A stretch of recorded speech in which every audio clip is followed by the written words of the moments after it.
გაყოფადობის ნიშნები 0, 2, 4, 6 და 8 ციფრებს ლუტი ეწოდება. ხოლო ციფრებს 1, 3, 5, 7 და 9-ს კენტი. ყველა ლუტი რიცხვი 2-ზე უნარჩოდ იყოფა, მაგალითად 82 ლუტი რიცხვია.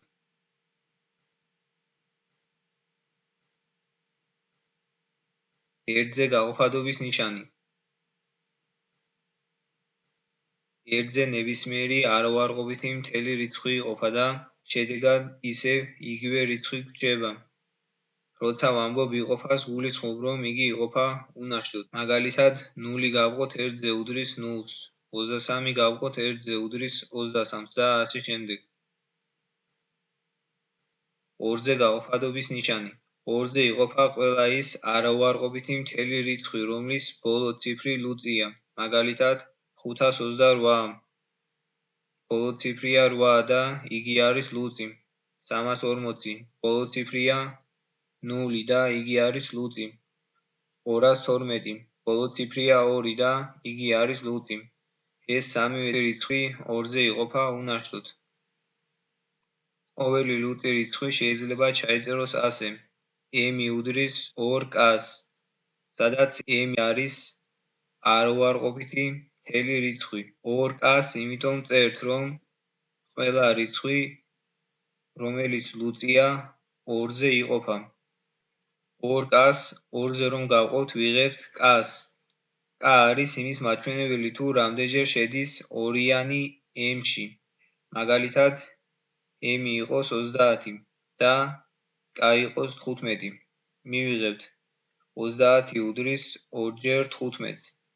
k ამ შემთხვევაში არის 15 და გვიჩვენებს, რომ 2 30-ში 15-ჯერ შედის. ყოველი კენტი რიცხვი შეიძლება ჩაიწეროს ასე: n უდრის 2k პლუს 1. n არის ისეთი არაუარყოფითი მთელი რიცხვი, რომელიც არ იყოფა 2-ზე, ანუ კენტია. კენტის შემთხვევაში, როგორც ხედავთ, დავამატეთ ერთიანი. თუ რატომ დავამატეთ, ამას მალე გავიგებთ. თუ ერთიანი არ გვექნება, ზუსტად იმავე ფორმულას ვიღებთ, რაც ლუწ რიცხვებთან ჰქონდა. მოდი ავიღოთ ციფრები, რომ უკეთ გავერკვეთ. წინათ ავიღეთ 30, ახლა ავიღოთ 31. 31 უდრის 2-ჯერ 15-ს პლუს 1. k გვიჩვენებს, რომ ორიანი 31-ში შედის 15-ჯერ. მაგრამ როგორც ხედავთ, სრულად არ შედის და ნაშტი არის 1. ნებისმიერ კენტ რიცხვს თუ გამოვაკლებთ 1-ს, იგი ლუტი გახდება. 31-1 უდრის 30 და 30 არის ლუტი და გაიყოფა 2-ზე უნარჩოდ. m უდრის 2k-ს ლუტებისთვის იყო და n უდრის 2k პლუს 1-ს იმიტომ გახდა, რომ იმ ერთიანის დამატებით ლუტი გადაიქცა კენტად. კენტი კი 2-ზე არ გაიყოფა უნარჩოდ. ნებისმიერი კენტი რიცხვის 2-ზე გაყოფის შედეგად ნაშტი ყოველთვის 1 იქნება. სწორედ ამიტომ ვამატებთ 1-ს ბოლოს. 3-ზე გაყოფადობის ნიშანი 3-ზე იყოფა ყველა არაუარყოფითი მთელი რიცხვი, რომელთა ციფრთა ჯამიც იყოფა 3-ზე. მაგალითად 336, რადგან მათი ციფრთა ჯამი 3 პლუს 3 პლუს 6 უდრის 12 და 12 იყოფა 3-ზე. ეს წესი შეგვიძლია ორჯერად გამოვიყენოთ. მაგალითად, გვაქვს მოცემული 99798. გვექნება 9 პლუს 9 პლუს 7 პლუს 9 პლუს 8 უდრის 42-ს. მოდი ახლა 42-იც დავშალოთ. 4 პლუს 2 ტოლია 6-ის და 6 იყოფა 3-ზე. ამიტომ აქედანაც შეგვიძლია დავასკვნათ, რომ 99798 გაიყოფა 3-ზე. 4-ზე გაყოფადობის ნიშანი 4-ზე იყოფა ყველა არაუარყოფითი მთელი რიცხვები, რომელიც მინიმუმ 3 ციფრს შეიცავენ და რომელთა ბოლო 2 ციფრი იყოფა 4-ზე. მაგალითად 1724. ბოლო 2 ციფრია 2 და 4. 24 გავყოთ 4-ზე კი გვექნება 6. 24 4-ზე იყოფა, ამიტომ 1724-ით იყოფა 4-ზე. თუ რიცხვი ძალიან დიდი არაა, შეგვიძლია გამოვიყენოთ შემდეგი ხერხი. თუ მოცემული რიცხვი ლუწია, ესე იგი იყოფა 2-ზე. 2-ზე გაყოფის შედეგად თუ ისევ ლუწად დარჩება, ესე იგი ისევ გაიყოფა 2-ზე და ესე იგი მოცემული რიცხვი იყოფა 4-ზე.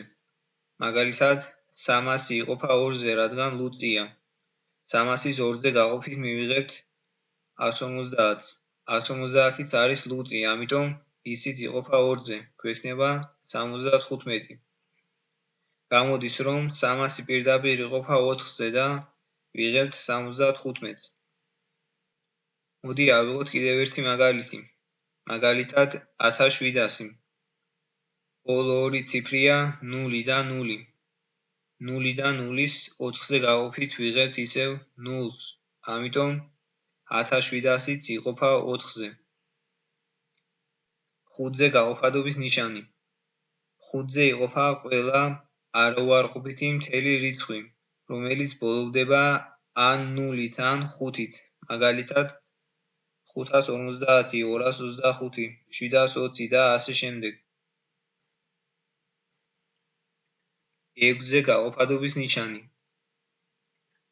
6-ზე იყოფა მხოლოდ ის არაუარყოფითი მთელი რიცხვები, რომლებიც ლუწია და იყოფა 3-ზე. მაგალითად, 306 იყოფა 6-ზე, რადგან ლუწია და ამავდროულად იყოფა 3-ზე.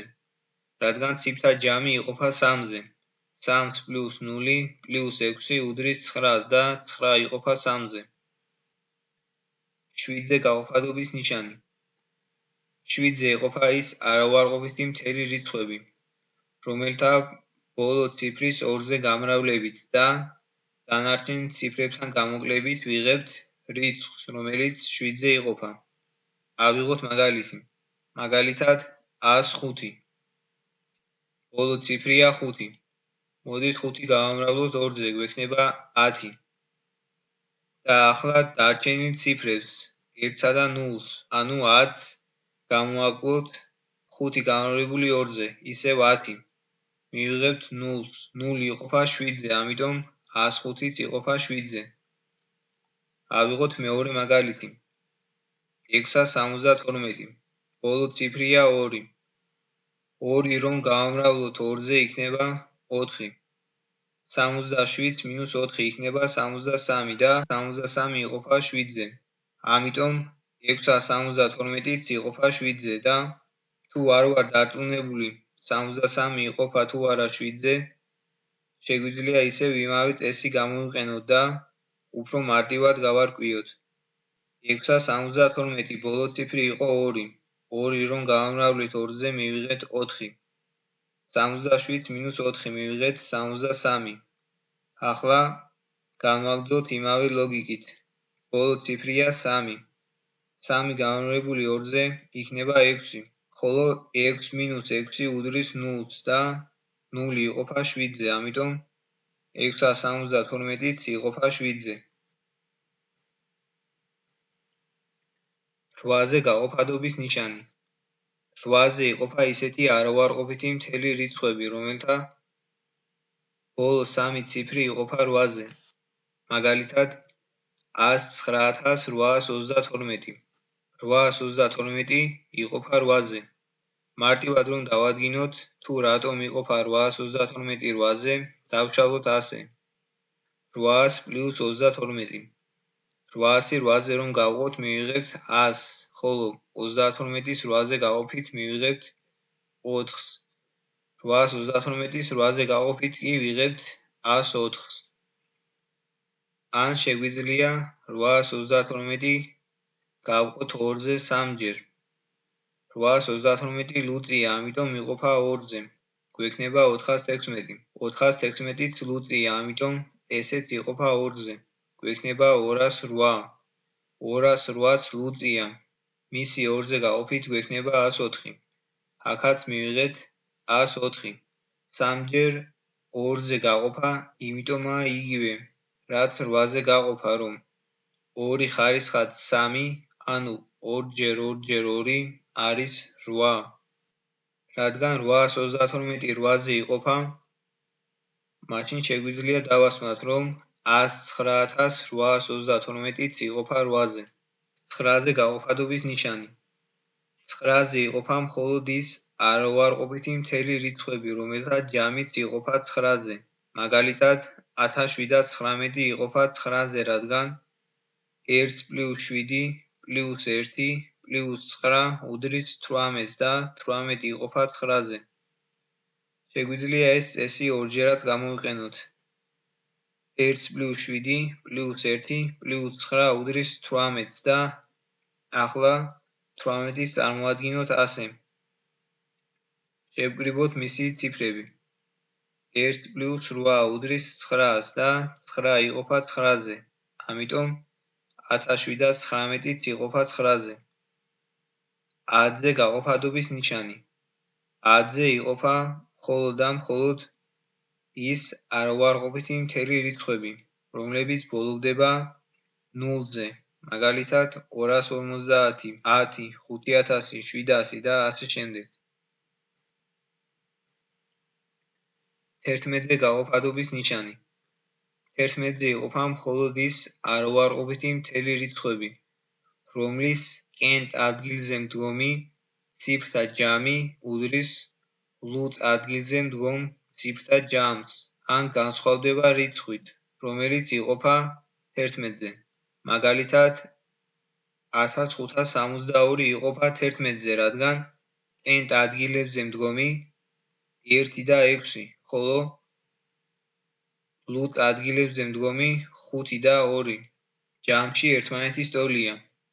1 + 6 უდრის 7 და 5 + 2 უდრის 7. მოდით ახლა ავიღოთ 913. 9 და 3 კენთ ადგილზე მდგომებია და 1 კი ლუწ ადგილზე მდგომი.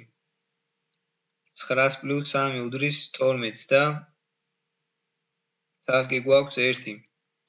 12 - 1 უდრის 11. მათი სხვაობა გვაძლევს 11, ამიტომ 913 იყოფა 11-ზე. შეგვიძლია ეს წესი უფრო გამარტივებულადაც წარმოადგინოთ. შეგვიძლია პირდაპირ ყოველი მომდევნო განსხვავებული ნიშნით წარმოადგინოთ. პირველი ციფრი პლუსით, მეორე მინუსით და ასე შემდეგ. ავიღოთ ისევ 1562. პირველი ციფრი პლუსით +1 -5 +6 -2 ეს უდრის 0-ს და 0 იყოფა 11-ზე.